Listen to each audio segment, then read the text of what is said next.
افسانہ آگاہی اسکلم بنت اشرف۔ فرخندہ جلدی سے اٹھو، اردو ڈپارٹمنٹ میں ورکشاپ کا اہتمام ہوا ہے۔ میری کزن بتا رہی تھی کہ ایک بہت اچھی موٹیویشنل اسپیکر نے ورکشاپ دینی ہے۔ ایسی فضول ورکشاپ اٹینڈ کر کے میں تھک چکی ہوں، سب ماورائی باتیں کرتے ہیں جن کا حقیقت سے کوئی تعلق نہیں ہوتا۔ فرخندہ نے زہریلے لہجے میں کہا، یار میں نے بہت تعریف سنی ہے، بہت مشکل سے ٹائم ملا ہے، آلموسٹ تمام ڈپارٹمنٹ سے اسٹوڈنٹ جا رہے ہیں، تو چلو تو صحیح، ہو سکتا ہے آج کے ورکشاپ۔ انمول عائشہ نے اسے مناتے ہوئے التجا کی۔ انمول، واہ کیا تعریف کی، پچھلی ورکشاپ پر بھی تم نے ایسے ہی کہا تھا۔ اور کیا انمول حاصل ہوا؟ اس نے اس کی طرف تنزیہ دیکھا۔ میں جا رہی ہوں، چلنا ہے تو چلو ورنہ بیٹھی رہو اور کیڑے نکالتی رہو۔ عائشہ نے اپنے نوٹ سنبھالے، ٹائم دیکھا اور پھرتی سے اٹھتے ہوئے اس کو کوہنی ماری۔ فرخندہ نے غصے سے اس کی طرف دیکھا۔ عائشہ کندھے اچکائی اور جانے کے لیے مڑی۔ رکو، تمہاری آخری مرتبہ انمول ورکشاپ اٹینڈ کر رہی ہوں، آئندہ مجھے نہیں کہنا، خود اکیلے چلے جانا۔ وہ بڑبڑاتے ہوئے اپنی چیزیں سمیٹنے لگی۔ عائشہ کو پتا تھا اس نے مان جانا ہے، تبھی وہ مسکراتے ہوئے اس کی طرف دیکھ رہی تھی۔ زندگی میں ہار نہیں، میڈم قندیل نے وائٹ بورڈ پر لکھتے ہوئے بولا۔ ورکشاپ شروع ہو چکی تھی۔ عائشہ اور فرخندہ 15 منٹ لیٹ پہنچی تھیں۔ ہال سارا کچا کچ بھرا ہوا تھا۔ عائشہ نے ہال پر ایک نظر دوڑائی، اسے کوئی جگہ نہ ملی۔ آپ لوگ ادھر بیٹھ جائیں۔ میڈم قندیل نے کھڑکی کے پاس خالی کرسیوں کی طرف اشارہ کیا۔ سوری میم، یہ تو یقیناً آپ کے لیے ہے، عائشہ نے کہا۔ It's okay dear, you must sit. بنافٹی، فرخندہ بڑبڑائی۔ عائشہ نے اسے گھورا اور حاضرین نے ستائشی نظروں سے میم قندیل کی طرف دیکھا۔ میرا مشاہدہ ہے کہ زندگی میں جو لوگ ہار نہیں مانتے وہ نایاب اور کائنات کو متحرک رکھنے والے وجود ہوتے ہیں۔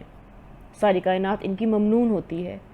میم قندیل کی ظاہری شخصیت ایک پراسرار کشش اور آواز میں جادو، اپنے سامعین کو قائل کرنے کے فن میں آگاہ تھی۔ ایکسکیوز می، فرخندہ نے ہاتھ اٹھا کر کہا۔ میم قندیل کو وہ 3 پیس سوٹ میں ملبوس شولڈر ہیئر کٹ کے ساتھ نظروں کو بھلی لگ رہی تھی۔ میڈم قندیل اپنے دونوں ہاتھ پیچھے باندھ کر اس کی طرف متوجہ تھیں۔ چہرے پر ہلکی سی مسکراہٹ فرخندہ کو کنفیوز کر رہی تھی، لیکن اس نے ہمت کی۔ آپ جیسی موٹیویشنل اسپیکر ڈائس کے سامنے ایسی باتیں کر سکتے ہیں، زندگی کے تلخیوں کا آپ کو اندازہ نہیں ہوتا۔ ایک مفلس کو جب فاقے کرنے پڑتے ہیں وہ ہارتا ہے۔ جب لا علاج مرض اس کے گھر دستک دیے بغیر داخل ہو جائے تو وہ چپڑاسی ہو کر رشوت لینے پر مجبور ہو جاتا ہے۔ غربت کہاں جینے دیتی ہے؟ کامیاب لائف سٹائل، اس کو انجوائے کرتے ہوئے ایسے جملے بولنا بہت آسان ہوتا ہے۔ بتا سکتی ہیں آپ کہ غربت کو کیسے ہرایا جائے؟ جو سب سے موذی ہے۔ فرخندہ سوال کر کے بیٹھ گئی۔ ہال میں مکمل خاموشی چھائی ہوئی تھی۔ S D O doctor Iqbal Naseer نے فرخندہ کی طرف دیکھا اور پھر میم قندیل کی طرف دیکھا جو اپنا لیپ ٹاپ آن کر رہی تھیں۔ ان کے چہرے پر مسکراہٹ ہنوز موجود تھی۔ ڈاکٹر اقبال نصیر صاحب، پروجیکٹر کی سہولت میسر ہو سکتی ہے؟ میڈم قندیل نے USB لگاتے ہوئے پوچھا۔ کیوں نہیں میڈم، صرف چند منٹ درکار ہوں گے، ڈاکٹر اقبال نے جواب دیا۔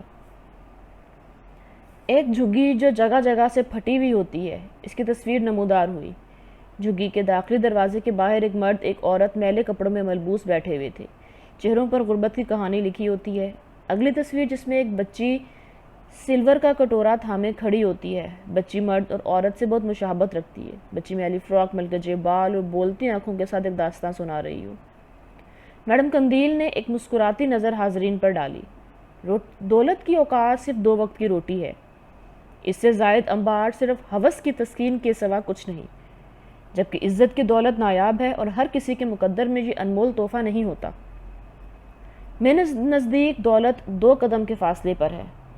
گداگر اگر کسی کے دروازے پر دستک دے، یا تو چند سکے، روٹی، کپڑا اور ذلت کے چند بول مل سکتے ہیں۔ میں ایک فقیر کی بیٹی ہوں۔ تصویر میں نظر آنے والے مرد اور عورت میرے والدین ہیں، اور یہ بچی، اس نے بورڈ مارکر سے اشارہ کیا، یہ میں ہوں، میں، جس نے جھگی اور عزت داروں کی جھڑکیوں میں آنکھ کھولی، روزانہ اپنے ماں باپ کو بوسیدہ کپڑے کا چوغا پہنتے اور سلور کا کٹورا لے جاتے دیکھتی تھی۔ شام کو شاپر میں مختلف قسم کے سالن کا ایک نیا طعام رغبت سے کھاتے تھے۔ ہر نوالہ کھاتے ہوئے سوچتی تھی کہ ہم سڑک پار بنگلے والوں کی طرح کیوں نہیں رہتے۔ یہی سوال میں اپنے والدین سے پوچھتی تھی۔ ہر مرتبہ کہکہا لگا کر ابا کہتا تمہارا نام قندیل ہے، بخت قندیل جیسے نہیں۔ ایک دن اماں ابا کے جانے کے بعد میں آوارہ کتوں کے جھرمٹ میں پھنس گئی۔ اپنی جان بچانے کے لیے پتھر پھینکتی ہوئی ایک مسلمانوں کی مسجد کے اندر داخل ہو گئی۔ جلدی میں نے دروازہ بند کیا۔ مسجد کے امام نے شفقت سے مجھ سے پوچھا۔ میں نے بتایا وہ مجھے اندر لے کر گئے جہاں ان کی رہائش تھی۔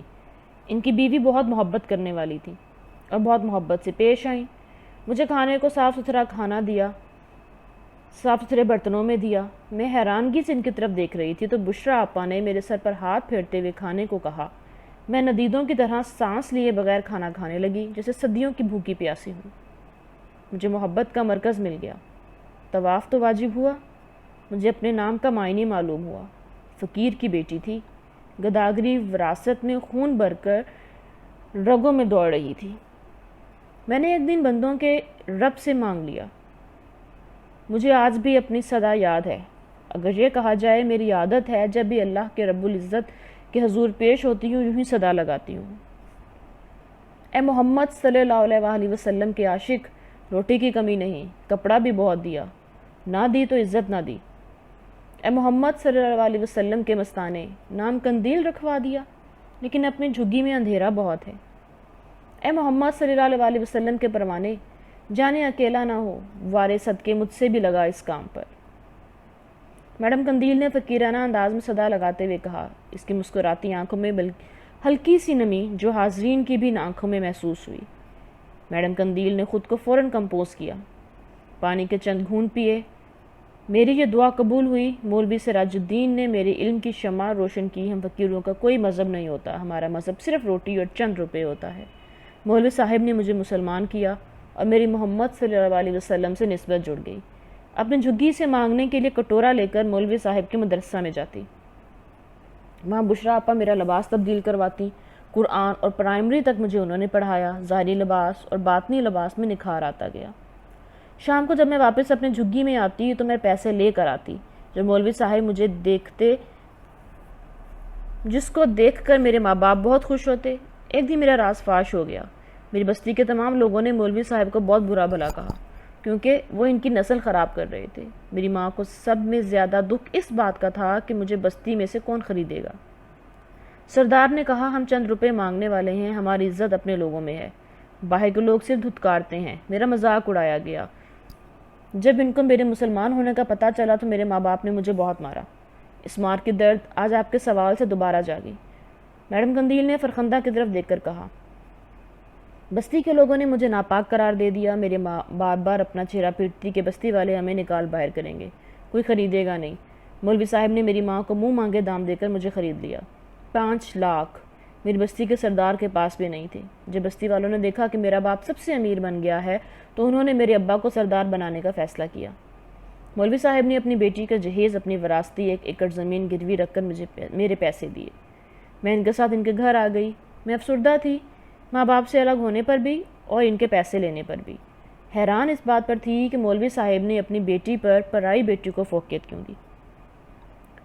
پچھلی رات کے وقت ہچکیوں کی آواز پر میری آنکھ کھلی۔ بشریٰ آپا مصطلح پر بیٹھی دعا کر رہی تھی۔ میرے اللہ، میں نے اور میرے شوہر نے خالص تیرے لیے، صرف تیری رضا کے لیے اور محمد صلی اللہ علیہ وسلم کی خوشنودی کے لیے اس بچی کو خریدا ہے۔ اے میرے مالک، ہمیں اس نیکی کا حق ادا کرنے کی توفیق دینا۔ مجھے میرے سوال کا جواب مل گیا۔ وقت تیزی سے گزرتا رہا۔ بشریٰ آپا کی بیٹی کی شادی بہت اچھی جگہ بغیر جہیز کے ہو گئی۔ میں نے مڈل کلاس میں ٹاپ کیا اور سرکاری سکول سے میٹرک میں پہلی پوزیشن کے ساتھ کیا۔ اسکالرشپ کے ساتھ پڑھتی گئی۔ اس سفر میں مولوی صاحب جلد ساتھ چھوڑ گئے۔ بشریٰ آپا آج بھی میرے ساتھ ہیں، بچوں کا مدرسہ چلا رہی ہیں۔ آج میں 3 سکولز کو کامیابی سے چلا رہی ہوں۔ وہ قرض جو مجھ پر مولوی صاحب بشریٰ آپا نے میری زندگی سنوار کر چڑھایا تھا، میں اپنی جیسی فقیرنی پلاسٹک کے چننے والے، کوڑا اکٹھا کرنے والے لوگوں کو پڑھا کر ادا کر رہی ہوں۔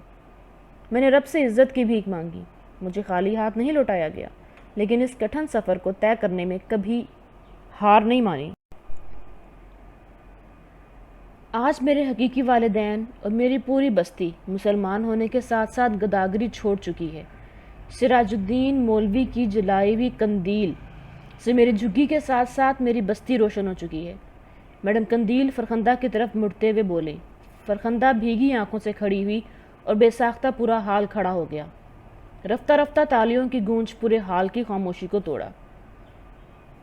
فرخندہ کے آنسو رکنے کا نام نہیں لے رہے تھے۔ عائشہ کی بھی پلکیں نم تھیں، لیکن فرخندہ نے بہت محبت سے عائشہ کے ہاتھ تھامے۔ تھینکس عائشہ، فرخندہ نے آہستہ آواز میں کہا۔